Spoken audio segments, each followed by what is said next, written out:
يعطيكم العافية طلاب ال 2204. رح نبتدي إن شاء الله ابتداء من هالفيديو رحلتنا السنة. أغلبكم تابع معي السنة الماضية مادة ال 1102، واللي ما تابع بحييه وبقول له نحن منطلقنا بهذا الفيديو إنه بهالظرف الصعب بدنا نتعلم. هذا خليكم شعارنا دائما أنا وياكم. اوكي، فاذا مثل العاده نحن ام 2204 فرنسي. هذا الفيديو للشابتر 1 الرقم 1. اوكي، هذا حتى دائما يكون الريفرنس بالنسبه لنا. راح نبلش باول شابيتر، ديفيزيبيليتي dans Z. Ok, divisibilité dans Z مثل divisibilité dans N، يعني بمعنى أوضح أغلبنا بيعرف عنده معلومات، ويا محلى الكورس اللي بيكون مستند على شغلات بنعرفها لأنه بيريحنا. وأنا بوعدكم إنه رح ناخذ وقت نحن وعم نحكي بالشغلات اللي نحن بنرتاح فيها، لبعد شوي نسمح لأنفسنا كطلاب سنة ثانية إنه نتقدم شوي صغير. أول باراجراف 1، définition et notation. OK. définition et notation. نحن بزد يا جماعة الخير، أنا بدي أطمنكم إنه منه الأمر بعيد عن الديفيزيبيليتي دون N. لاحظوا 1 définition. أيمتى بنقول إنه B divise A؟ donc soit A B dans Z، وراح نفترض إنه B différent de 0. لما بيكون عندي أنا ديفيزيبيليتي على طول اللي بدي أقول إنه بيقسم لازم يكون ديفيرون دو 0. سمعتوني شو قلت منيح؟ معلومة يمكن صار لهم بيكرروا لكم إياها من أنتم صغار، فهموني شوي، سمعوني شوي. شو معناتها بدي أحكي عن ديفيزيبيليتي؟ اللي بدي أقول إنه بيقسم لازم يكون ديفيرون دو كوا؟ سمعتكم عم تقولوا 0، مع إني ما سمعتكم، بس أنا متأكد إنه أنتم ما حدا رح يغلط بهذه الشغلة. رح آخذ البي اللي هي ديفيرون دو 0 ورح أعتبرها هي حق للتجارب. On dit que B divise A, ou A est divisible par B. On écrit B divise A. أحيانا بنقول B divise A، أحيانا بنقول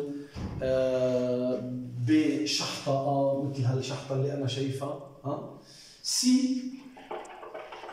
il existe C وين بزد، وين السي بزد يعني مش بأن، بس مش انه معناتها انه مش بأن واحد يعطيني مثلا فواصل، لانه ساعتها بتصير كل الناس تقسم كل بعض. Il existe C بZ tel que A égale B fois C. اتفقت انا وياكم؟ شفتوا كلكم شو عم بكتب؟ C'est une définition qui est très simple. D'ailleurs, on connaît très bien cette définition. C'est très bien d'avoir une idée, parce que sur cette idée, on va pouvoir construire pas mal d'autres idées, plus ou moins complexes. Yani, la plus grande complexité du monde, quand elle se repose sur des choses qu'on connaît très bien, ça devient des choses faciles, aisées à manipuler. Ok? فإذا هذا الديفينيسيون دائما الأستاذ الشاطر بس يشرح الديفينيسيون شو بيعمل بيعطي ديزيكزامبل. انا بظن البعض منكم صار هلا يمكن استاذ، يمكن عم بدرس درس خاص، فاذا بيعطي ديزيكزامبل. اعطينا ديزيكزامبل يا استاذ. طبعا ما تهكلوا الهم، بس انا امحي لانه الفيديو تبعكم فيكم تعيدوه مليون مره، ما في اي مشكله. اوكي، فاذا انا رح اعطي هلا ديزيكزامبل. انا رايي انه 2 ديفيز 4. ليه؟ لانه 4 بتساوي 2 فوا 2. كمان انا برايي الموان 2 ديفيز 4. ليش؟ لانه ال 4 بيساوي موان 2 ضرب موان 2. بتقولوا لي بس ما هذه مش بان. انا قلت انه هالسي اللي بدنا نلاقيها مش بالضروره تكون بان، ممكن تكون بزد. انا برايي كمان مثلا انه والله 3 ديفيز مثلا مثلا شو بدي لكم 2 ديفيز 7. انا برايي انه 2 ديفيز 7. لاحظوا 7 ايجال 3.5 ضرب 2.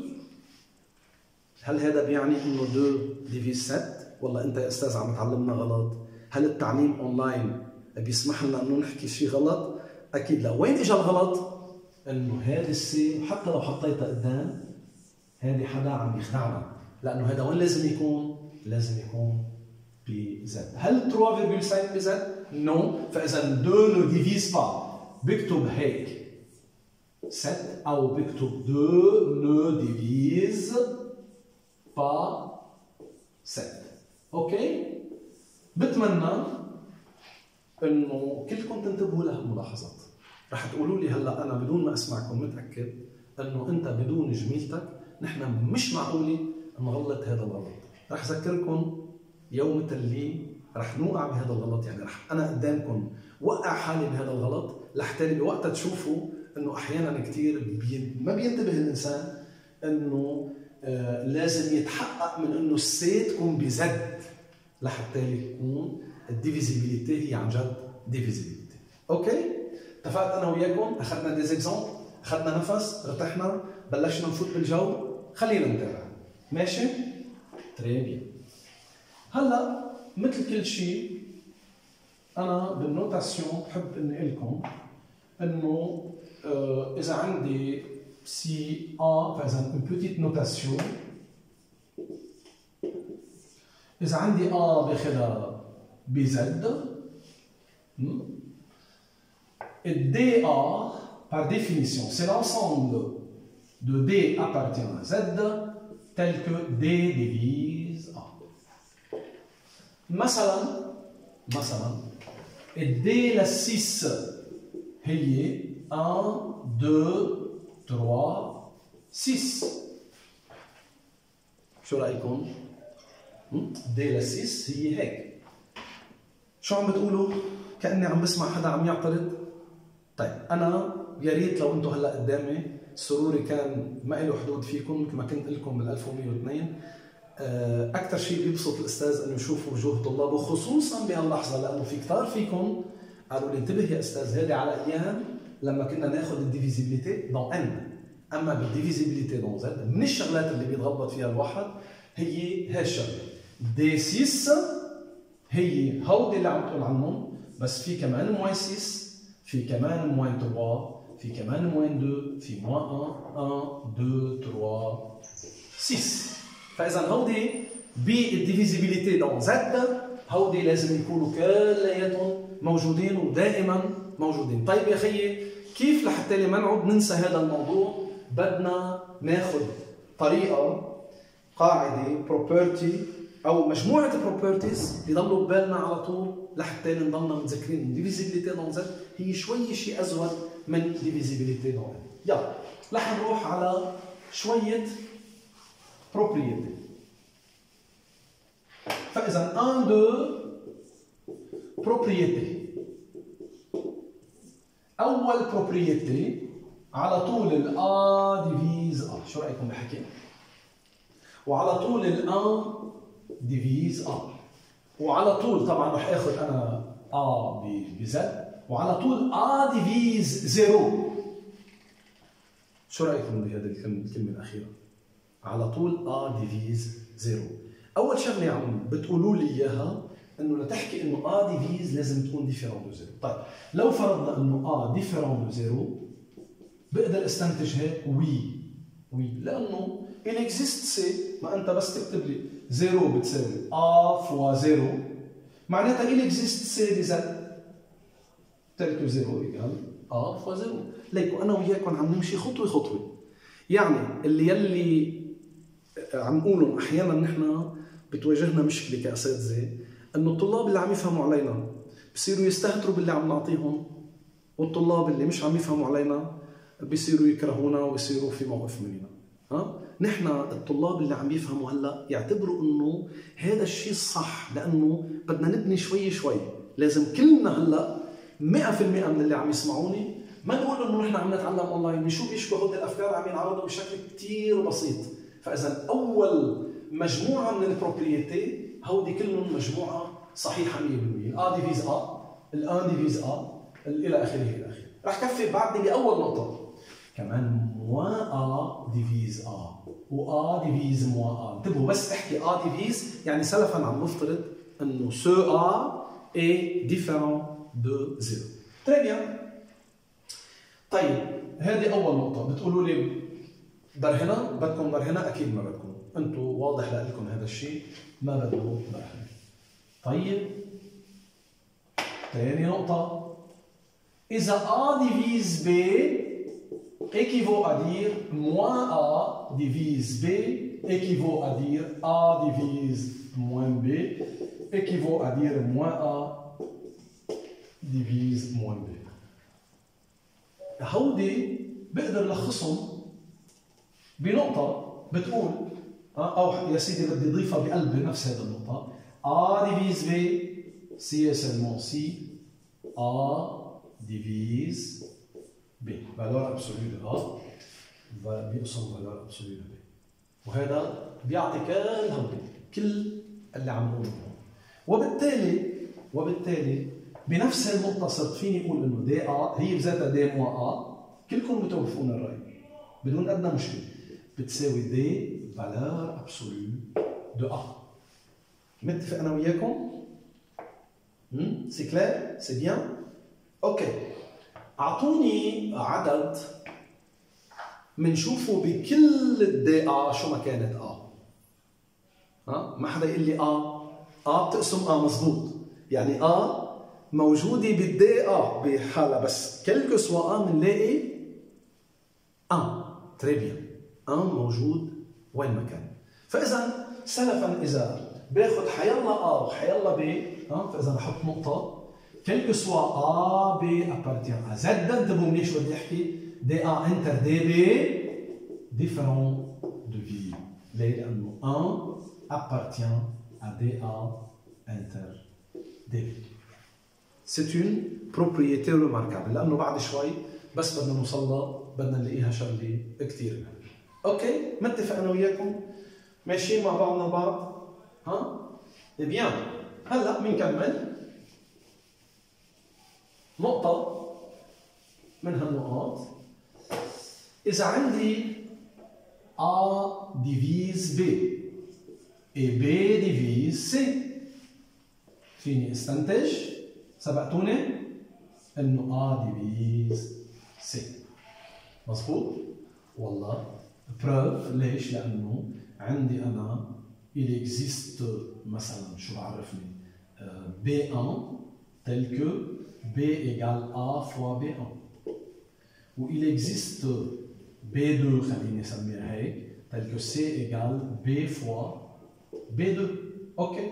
فاذا لاحظوا انا اذا بدي اكتب B بقيمتها C بتساوي محل الB A B1 ضرب B2 égale A fois B1 B2.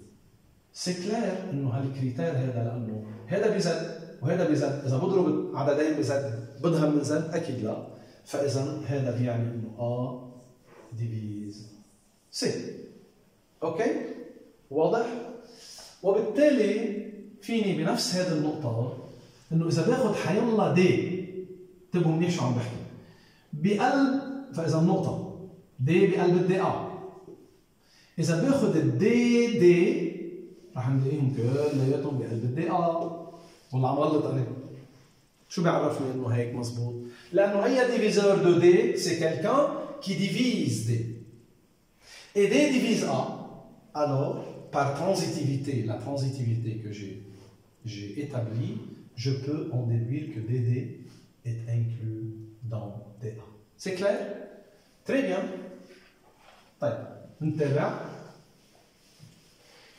شايفين propriétés كتير بسيطين كتير سهلين لكن كارithmétique quelqu'un en deuxième année il doit connaître l'arithmétique d'une façon nouvelle.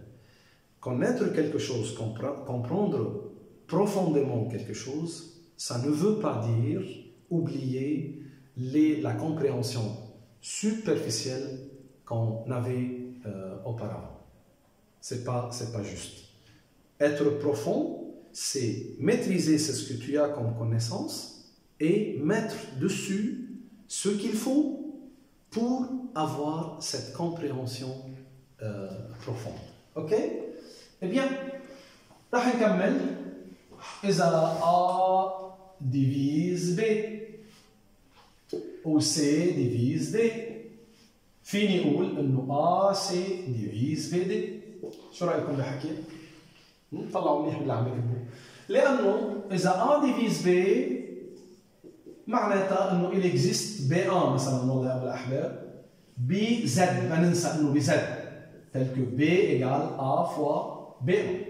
شو معناتها انه C divise D؟ هلا بديش ضلني هالكلام هم انا عم بحكي معكم انه ضلني اقول انه والله A différent de 0 C différent de 0 ها بس قول A divise خلص انتم بتلقطوا هذه الفكره انه هيك لازم تكون. C divise D معناتها il existe شو بعرفني مثلا D1 مثلا او شو بعرفني بZ tel que D égale C fois D1. طيب بيجي أنا هلا بضرب B fois D بيساوي A fois C ضرب B1 D1. طيب هذا c'est quelque chose dans Z ولا لا؟ معناتها AC تقسم BD. اتفقنا أنا وياكم؟ c'est clair c'est bien. طيب أنا متأكد هلا انه البعض فينا من اللي عم يسمعوني هلا من الحبايب اللي عم يسمعوني اللي انا مش شايفهم بس هن شايفيني وانا مش شايفهم لانه ظرفنا خاص وبظرفنا الخاص وقت اللي بيكون في ازمات نتبادل الدعاء انه هالظرف يخلص ونعود نلتقي ونتابع مع بعضنا البعض. في البعض فيكم لو كنا هلا بالصف كنت انا متيقن اني كنت رح اقشع بعينيهم انه عم يطرحوا هذا السؤال. شو هو هذا السؤال اللي عم يطرحوا البعض؟ اذا بدكم اطفوا الفيديو فكروا شوي ورجعوا قولوا لي شو ممكن يكون طرأ على بالكم من سؤال. شو هو هذا السؤال؟ البعض عم بيقول طيب الانسان ما بيفكر بالضرب قبل ما يفكر بالجمع. هل يا ترى يا استاذ اذا كانت الA divise B et C divise D بقدر استنتج انه A plus C divise B plus D؟ هل هيك الامر بيقدر يكون صحيح؟ اكيد في ناس عم بتفكر بهذا الشكل. شو حاسين انتم؟ حاسين انه ايه والله انه لا؟ انا بقول باكد لكم انه لا. انا باكد لكم انه لا. يعني اسهل اكزامبل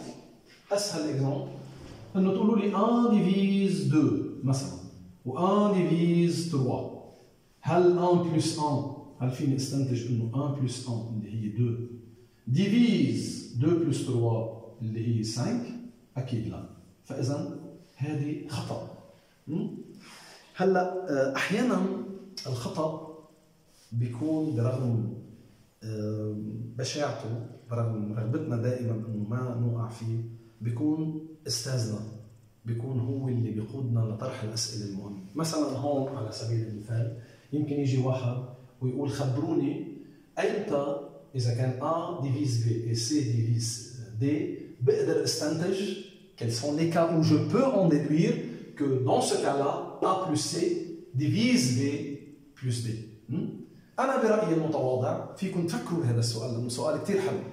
برايي المتواضع من الامر يعني من الشيء الصارخ لما بيكون السي والآ هن بذاتهم ما بيكون عندي A plus C divise B plus D بيكون عندي نفس ال A يعني إذا A divise B et A divise D je peux en déduire que A divise B plus D et c'est une propriété remarquable, fondamentale. Pourquoi? Parce que, regardez, je vais mettre cette propriété dans un point indépendant parce que c'est un point intéressant. Donc, point, si A divise B et A divise D, par exemple, ou C, donc je peux déduire que A divise B plus C. C'est clair? A divise B plus C. Pourquoi? Parce que si A divise B, alors il existe B1, tel que B égale A fois B1. Et qu'est-ce que ça veut dire A divise C? Il existe C1 tel que C égale A C1. Maintenant, B plus C égale A multiplié par B1 plus C1, ce qui est dans Z. Et par conséquent, A divise B plus C. Ok? Moi, personnellement, je peux vous dire une chose très importante, très intéressante, que même une généralisation de ce fait est vraie, pas uniquement pour deux nombres, pour n'importe quelle combinaison linéaire, je peux toujours garder la propriété de divisibilité, dans le sens suivant. Je vais mettre un point indépendant, donc cette propriété, on est toujours dans N de 1, donc je vais dire que A divise B1, A divise B2, etc. A divise BS. Écoutez bien, dans un cours rigoureux, il faut que l'enseignant commence par vous donner soit A dans Z, tel que A différent de 0, et soit B1, etc., BS appartient à Z. Hein? Ok? Pour moi, dans ces propriétés, je vous donne les propriétés avec une certaine abréviation. Je compte sur votre attention. Qu'est-ce que c'est qu'un nombre A qui divise? Alors, il est différent de 0. Quelles sont les contraintes qu'on doit avoir? Si A divise B1, A divise B2, A divise BS, alors A divise alpha 1 B1 plus alpha 2 B2 plus alpha S BS, quel que soit alpha 1, alpha 2, etc., alpha S, appartient à Z. Qu'est-ce que vous en pensez? C'est bien une généralisation très vaste. Pourtant, c'est vrai et d'autre part, c'est vraiment efficace. Dans beaucoup de cas, ça nous donne un outil puissant dans la preuve. Hein? Pour prouver ça, A divise BI implique qu'il existe par exemple un certain CI ou dans Z tel que BI égale A fois CI. Ça c'est quel que soit I entre 1 et S. Et bien maintenant, soit alpha 1, etc., alpha S dans Z. Si j'écris alpha 1 B1 plus alpha S BS, je vais écrire BI en fonction de A. Alors alpha 1 C1, donc AC1 plus alpha 2 AC2 plus, etc., plus alpha S ACS. Et ça, c'est égal, je vais vous amener ici, les تابعوا alpha 102 معودين على الفلاشات وكيف بنروح وكيف بنجي. Alors, alpha 1 B1, ou إذا بدكم دغري égal A fois alpha 1 C1 plus alpha S CS. alpha 1 وين بZ؟ C1 وين بZ؟ ضرب وين بZ؟ نجمعهم مع Z إلى آخره، عندنا سلطة أشياء بZ كلها بتطلع وين؟ بZ. Donc, هذا العدد بيساوي A fois quelque chose dans Z. Donc, A divise alpha 1 C1 plus alpha S CS. Non, c'est pas vrai. Alpha 1 B1 alpha S BS. Hein? Vous voyez? C'est clair? Hein? Ça doit être clair. Notre façon de voir les choses, ça doit être clair et vraiment, ça doit donner des résultats clairs. Bien.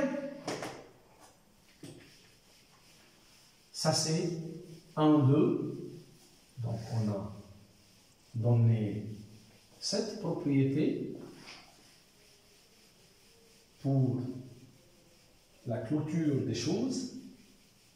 Donc, finalement, il faut bien comprendre que la définition de la divisibilité et toutes les propriétés qu'on est en train de faire, ça nous donne une idée claire pour pouvoir accéder à la théorie arithmétique petit à petit. Ne vous inquiétez pas. Donc, je passe à 1, 3.